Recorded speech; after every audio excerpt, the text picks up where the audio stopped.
never wanted to become a doctor. That might sound strange to say, especially while wearing the white coat, the symbol of a profession seen as sacred and admirable. But it's the truth. To me, medicine felt like a gilded cage, glamorous, full of expectations, but it trapped my soul for years. I'm Susan Hartley, the only daughter of two top surgeons at Boston General, a hospital they've dedicated their lives to. To everyone else, I'm Dr. Hartley, the brilliant daughter carrying on the family legacy, always smiling in graduation photos, new medical center openings, and annual healthcare galas. But behind that polished exterior, I live another life, one my family has no idea about. In the quiet world of art, I am Celeste Gray, a name unknown just a few years ago, but now one of the most sought-after contemporary artists in New York. My paintings hang in Manhattan's prestigious galleries, with pieces auctioned for hundreds of thousands of dollars. And the irony is, no one knows that Celeste Gray and Dr. Susan Hartley are the same person. This morning, standing in the grand lobby of Boston General, freshly renovated for the new specialty care wing, I felt the cruel irony of fate sharper than ever. The new center launched its Healing Through Art initiative, and right there on the main wall was my latest painting, a vibrant, abstract piece pulsing with life, like a heart mid-beat. Sold anonymously under the name Celeste Gray, it went for $1,800,000. The person who signed off the budget for that piece was my mother. She stood next to me, tilting her head with a puzzled expression. "I don't understand modern art," she muttered, lips pursed. "Just messy streaks of color. Almost $2 million for this? What was the hospital board thinking?" I gave a strained smile, trying to keep my voice calm. Maybe they wanted to add some warmth to a space that feels too sterile. My father arrived, his white coat crisp, holding a thick patient file. "Well, at least it makes this place look less like a morgue," he muttered, then turned to me. "Still, I think they should have spent that money on upgrading the MRI machines." I bit my lip, hiding my reaction. If they knew those messy streaks came from the sleepless nights I spent sneaking away from shifts to paint, that I used the money from that very piece to fund the pediatric wing, how would they look at me? That night, after a grueling 30-hour shift, I didn't go home. Instead, I slipped quietly into my tiny studio in Brooklyn, the only place I could truly breathe. No stethoscope, no mask, no suffocating expectations, just colors, light, and raw emotion. I turned on some music, took off my medical watch, slipped out of my white coat, and put on my paint-stained smock. On the easel was a half-finished canvas, deep reds tangled with purples, like a heart both crushed and screaming for freedom. I picked up my brush without thinking. Pain, pressure, all of it poured out in each stroke. Each line felt like it was ripping open my chest, revealing the part of me my parents never wanted to see. The desire to live for something real. But my story didn't start in a hospital or New York gallery. It began 10 years ago. When I was 17, standing in our living room, hands trembling around an acceptance letter from the Rhode Island School of Design, facing my father's cold, cutting gaze. "You think we've sacrificed all these years for you just to become a painter?" he said, his voice low but sharp enough to make the china in the cabinet rattle. From that moment I knew, if I wanted to keep my family, I had to bury the most important part of myself. I remember that night vividly. The night I lost the right to choose for myself.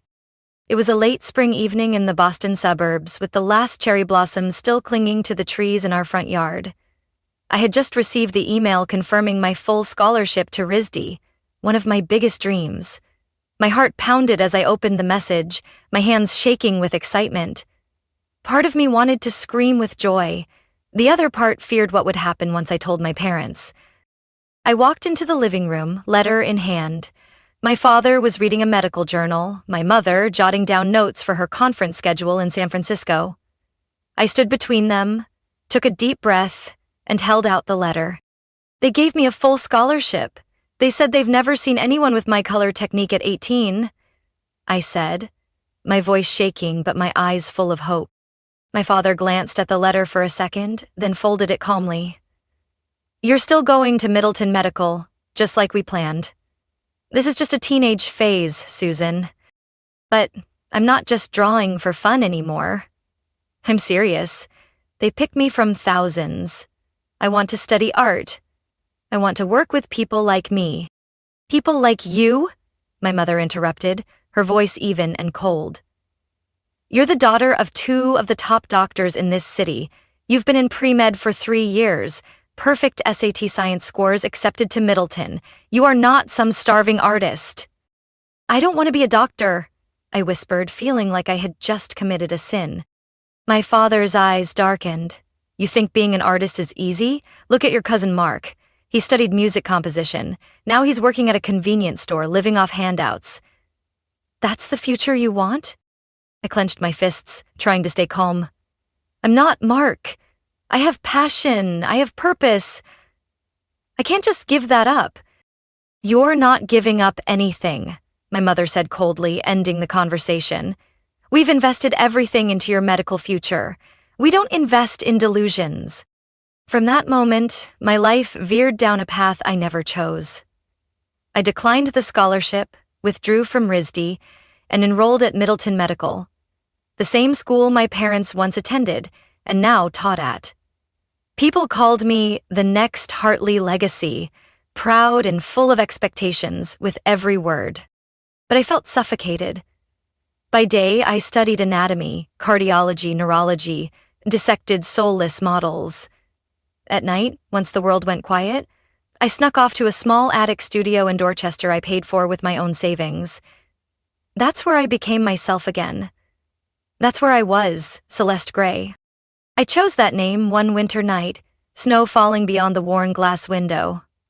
Celeste for the blue of the sky, Gray for the dull gray of the life I was trapped in. A name both dreamy and grounded, the perfect mask for my truth. I painted non-stop, as if each drop of color on the canvas could say what I never dared speak. I sent my work to an independent gallery in New York with a short email. I'm new, but my art will make you look twice. Don't ask for my real name, just call me Celeste Gray. I expected nothing. But a week later, I got a reply from the gallery owner. Ethan Blair. Your work has something unique, a sense of control without losing emotion. Send me 3 more pieces. Let's begin. And that was when the 2 worlds began to form. By day, I was a top medical student. By night, I became an anonymous artist, creating paintings critics described as raw, intuitive, as if each stroke was a heartbeat. That first year, I sold a painting for $25,000, my first income from art. I didn't spend a cent, I saved it, as proof that the path I once dreamed of wasn't a fantasy. I painted more, lived less. During hospital shifts, I jotted down symptoms, but also noticed expressions, hands, eyes, everything I would later translate onto canvas. They say art reflects life, but for me, art is the only place I'm truly alive. I don't know how long I can maintain this double life, but one thing I know for sure, if the truth ever comes out, I'll either lose my family or lose myself. And I wasn't sure if next time I would still choose to sacrifice. Throughout my years at Middleton Medical, I learned how to hide the brightest parts of myself behind a composed gaze and a meticulously professional demeanor. My schedule was so packed that an average person would have likely burned out. Classes from morning till evening, overnight shifts. And when the city finally slept, I would throw myself into a small studio just to let my heart breathe. Ironically, the more exhausted I was physically, the more intensely I painted. The stress, the pressure, the sleepless nights, all of it spilled out in layered strokes, full of emotion, yet astonishingly controlled. That's when I began to realize medical knowledge didn't take me away from art. On the contrary, it gave me a completely different lens. I no longer painted only with emotion. I painted with deep anatomical understanding. Muscle groups, blood vessels, bone structures. I infused them into my art like a symphony of science and instinct. My work started to develop a unique voice. Not purely abstract, not fully realistic, but something in between. Sharp as a scalpel, yet soft as morning mist. In my second year of med school, after a 40-hour shift with no sleep, I painted a triptych in a single night. When I finished, I collapsed on the floor from exhaustion, paint still on my hands. Ethan, my gallery rep in New York, exhibited them in an independent art show. Within just 3 hours, the entire set was bought by a Swiss collector for $180,000. I couldn't believe it when Ethan called me during a dissection lab and simply said, "Congrats, Celeste. We've just entered a new level." I couldn't tell anyone. My classmates thought I was buried in textbooks, my professors saw me as a model student, and my parents texted proud messages every time I topped an exam. And me? I quietly wired that first big payment into a separate account, then went back to learning anatomy as if nothing had happened. After that, my artwork started gaining more attention. Critics began describing Celeste Gray with odd phrases, surgical brushstrokes, emotion structured through anatomy, an improbable fusion of science and soul. Ethan warned me never to reveal my identity. They love the mystery. A med student by day, a famous painter by night, no one will believe it's true, and that's exactly why they can't stop looking at your work.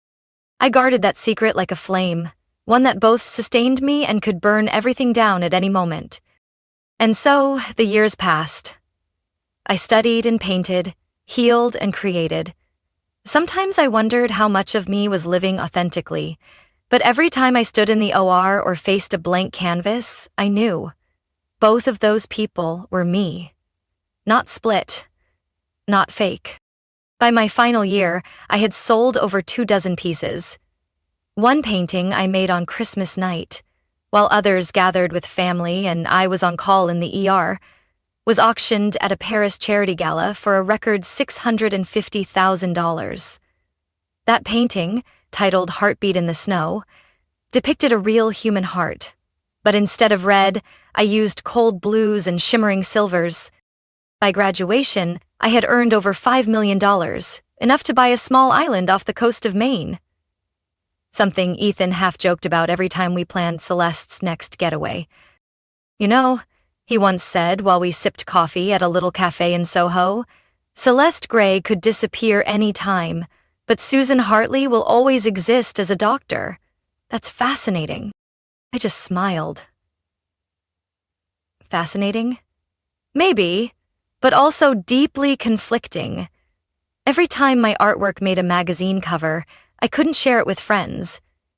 Every time a reporter requested an interview with Celeste Gray, I declined, saying, "She doesn't appear in public."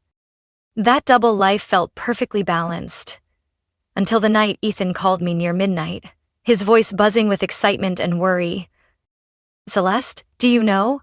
Your latest piece was just chosen as the centerpiece for the Modern Art Museum's new exhibit.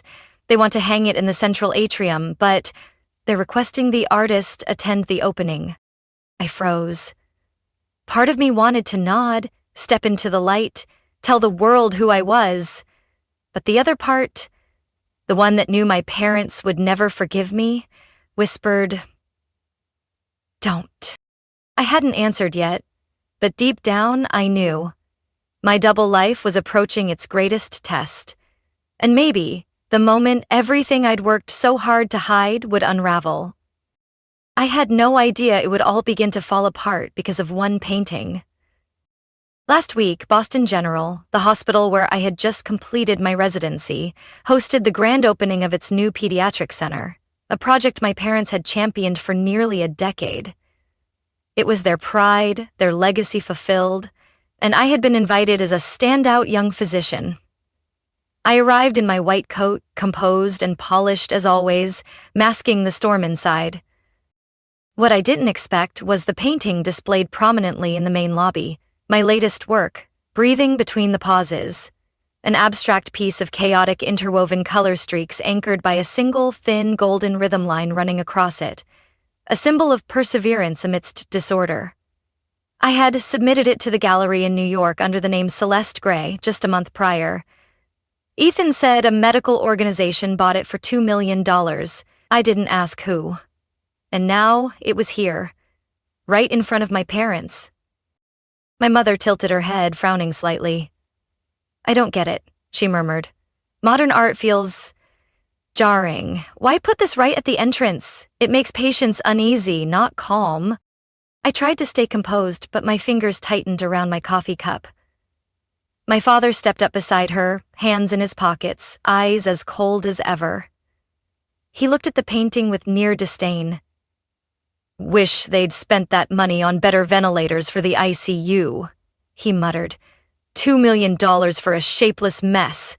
Ridiculous. I turned away. My heart pounded, not with anger, but with the realization that the truth couldn't stay hidden much longer. Ethan was right. Things were moving faster than I'd imagined. Just 2 days later, I got a message from Ethan. "Urgent. New York Times is prepping a feature to expose Celeste Gray's real identity. Someone from the medical field leaked info. They noticed you're always off shift during her exhibits. You may need to act fast." I stared at the screen. Outside my window, the September sky was overcast. The wind rattled the old oak trees. I'd been so careful, switching shifts, hiding my work, never showing my face.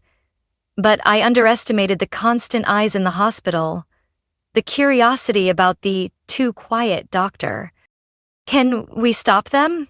I asked Ethan over the phone, my voice shaking. "No, unless you confirm or deny it." "But denying won't work. You need to decide.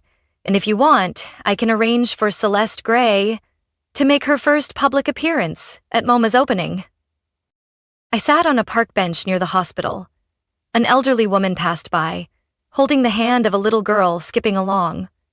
Neither of them knew I was holding 2 lives together by the thinnest of threads, about to snap. I looked down at my hand, still stained with blue paint from last night's piece, silence in the curved line. I once believed secrecy was the only way to survive, but now, as everything threatened to come to light, I wondered, if I told the truth on my own terms, could it change everything? That evening, I sent an email to MoMA's organizers. Celeste Gray will appear at the upcoming exhibit opening. I will speak the truth. No anonymity, no hiding. Then I sent another message, for the first time, inviting my parents to an art event. "Mom, Dad, Friday night, 7 p.m., MoMA. There's something I need to share." No long explanation, no plea, just one chance, if they still wanted to listen. The next 3 days passed like a stretched wire. Rumors spread through the hospital. Art forums buzzed with "Celeste Gray revealed?" Some even placed bets on my real identity. I avoided social media, buried myself in work. But every time I walked past that painting in the lobby, I felt like I was seeing my own heart exposed. Friday night, the museum was packed. Soft lights glowed on a velvet curtain hiding the night's centerpiece, The Woman of Two Worlds. A painting of a woman in a white coat, but her shadow behind her held a paintbrush. Colorful lines formed a heartbeat, some misaligned. As if that heart had once lost its rhythm, then found it again. I stood backstage. Outside were the press, colleagues, strangers, and my parents. Ethan gave my hand a gentle squeeze. "Your moment. Do it your way, Susan." I nodded and stepped into the light. The lights in the auditorium dimmed. The room seemed to hold its breath. I stood backstage, gripping the hem of my ash-gray silk dress. Hand-painted by me, each flower a year I had hidden in silence. The dress was light, but my feet felt like they were treading across clouds made of stone. Behind the black velvet curtain stood my parents, my colleagues who only knew me as Dr. Susan Hardley, the media, the critics, and Ethan, silently praying this wouldn't turn into chaos. The host stepped up to the podium. "Ladies and gentlemen, after years of anonymity, the artist Celeste Gray, whose works have redefined contemporary art, will appear before the public for the first time." I walked out. The spotlight swung toward me, blinding. The whispers swelled into waves. I heard soft gasps, camera shutters clicking like rainfall, and then I saw them. My father standing tall, hands clasped behind his back, face expressionless. My mother, frozen in her seat, eyes wide, as if everything around her had turned to stone. I inhaled deeply, still holding the microphone I hadn't realized I picked up. "My name is Susan Hartley," I began, my voice steadier than I'd imagined. "And I am also Celeste Gray." The words rang out, sharp and irrevocable.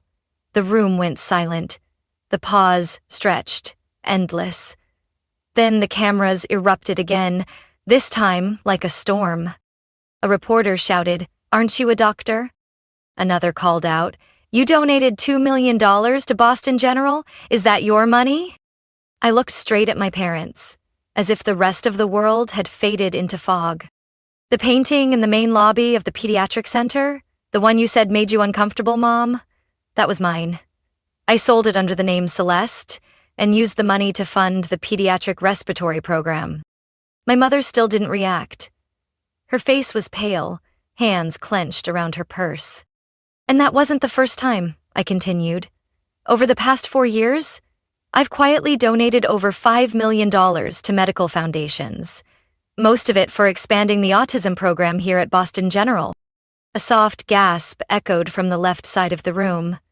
Then a few hesitant claps, and more followed. I turned to the host. He nodded. The large curtain behind me slowly rose, revealing the centerpiece of the exhibit. The Woman of Two Worlds. The hall grew unusually quiet. The painting showed a woman standing between two realms. One side, a sterile, glaring white surgical room. The other, a vibrant, colorful studio. The woman wore a white coat, but held a paintbrush in her hand. Her shadow behind her was both doctor and artist. Two forms merged into one. Inseparable. I heard my mother's breath hitch. She raised her hand to cover her mouth. My father's gaze flickered, his usually rigid shoulders slumped slightly, like something heavy had finally fallen away. When the applause rose again, this time thunderous and clear, I turned to Ethan. He smiled, eyes brighter than I'd ever seen. But I didn't care about the press or the praise. All I waited for was the reaction from the only two people I had ever longed to be seen by. My mother stood, slowly. Her eyes were red-rimmed. I thought she'd be angry. Or disappointed. But she stopped in front of me and whispered, just loud enough for me to hear. "So, all those lines? You learned them from anatomy?" I nodded. "And from emotions I wasn't allowed to show." She looked at me for a long time. Then, turning to the crowd, she spoke clearly. I don't understand art, but I know I've never seen a painting that hurt my heart this deeply. And now, I understand why." My father hadn't moved. But then he stepped forward. He didn't speak at first, just looked at the painting for a while, then turned to me. "We taught you to study detail, but you used that to see everything we missed."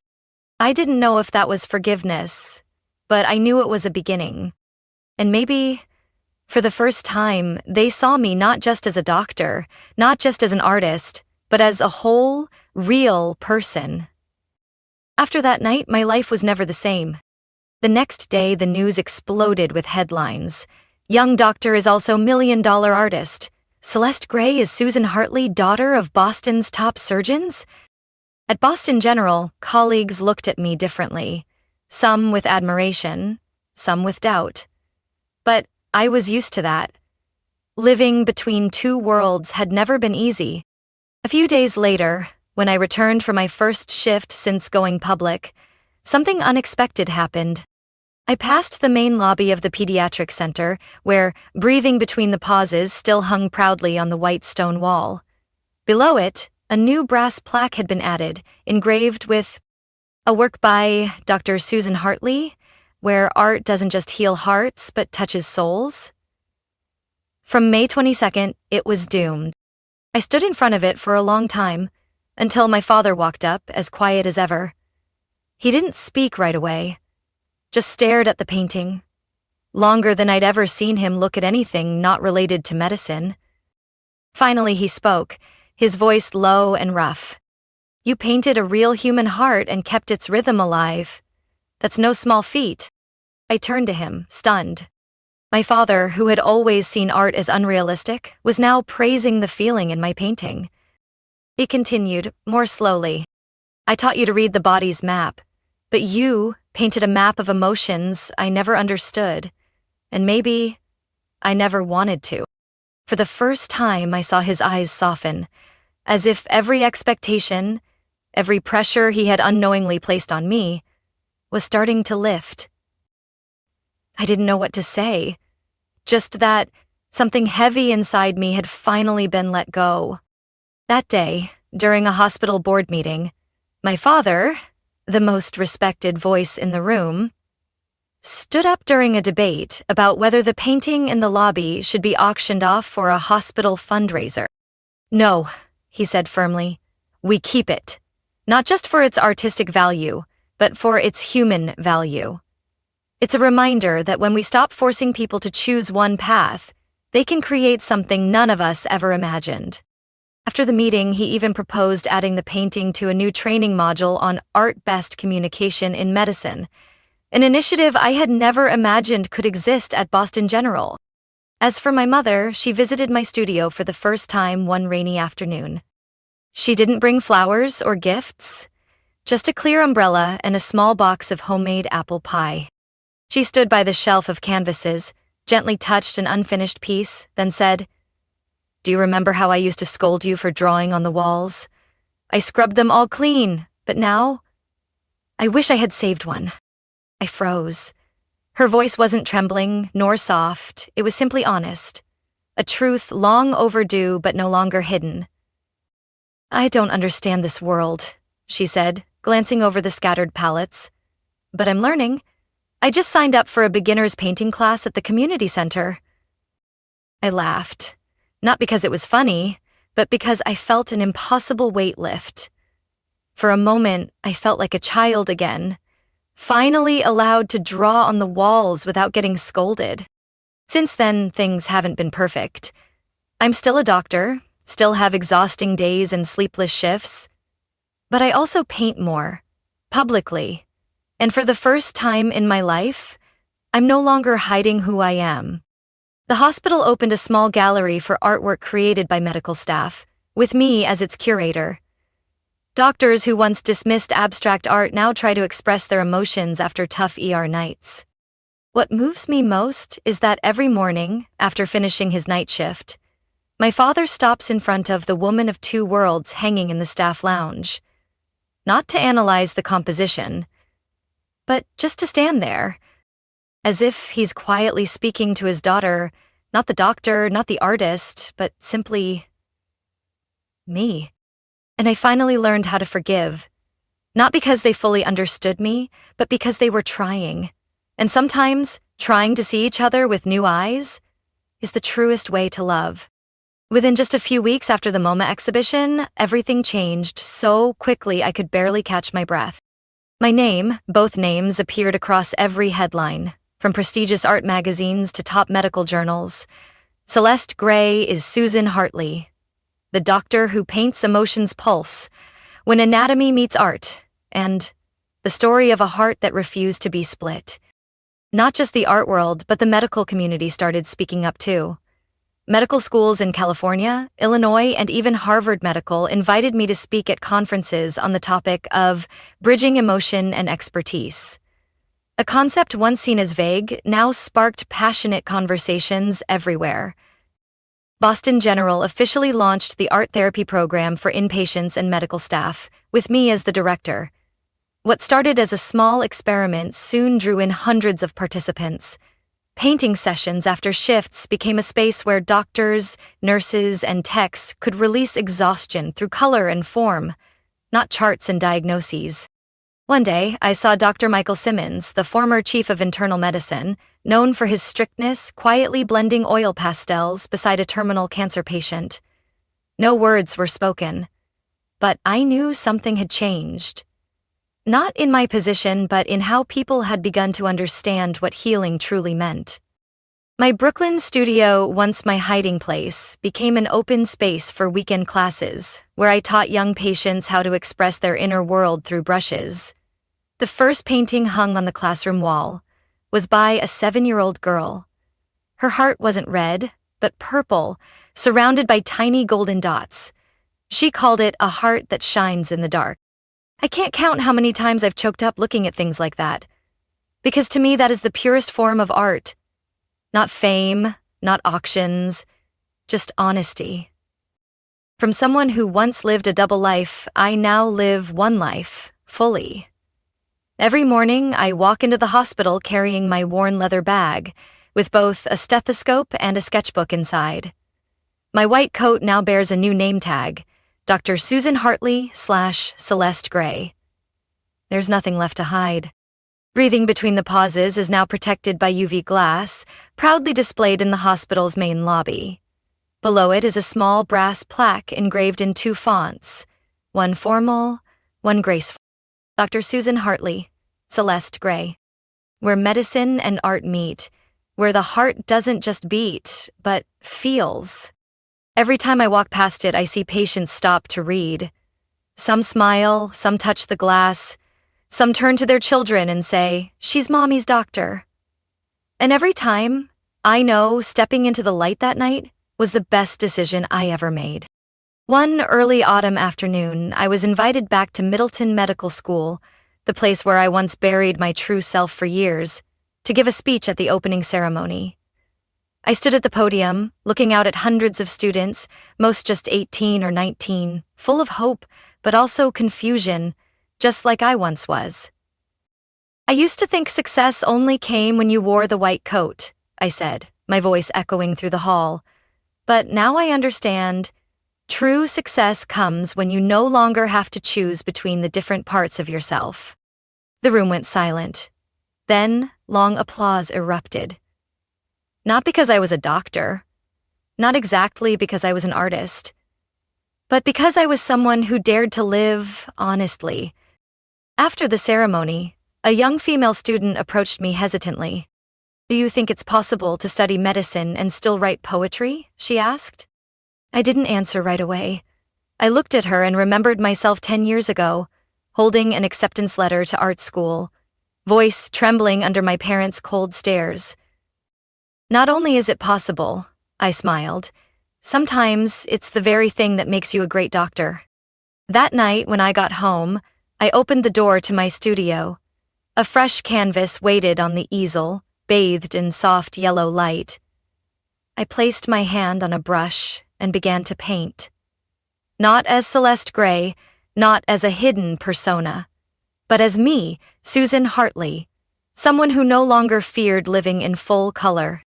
From a girl once paralyzed by the fear of rejection for not choosing the path others had set, I've learned that true worth isn't in pleasing anyone. It's in daring to be true to yourself. Today, I no longer choose between medicine and art. I am both. My story isn't just about success. It's about freedom. Freedom to heal, to create, and to become my whole self, without asking for permission. What do you think about Susan's journey? Would you have the courage to follow your passion like she did? Share your thoughts in the comments below, and don't forget to follow the channel for more touching and meaningful stories about family and life.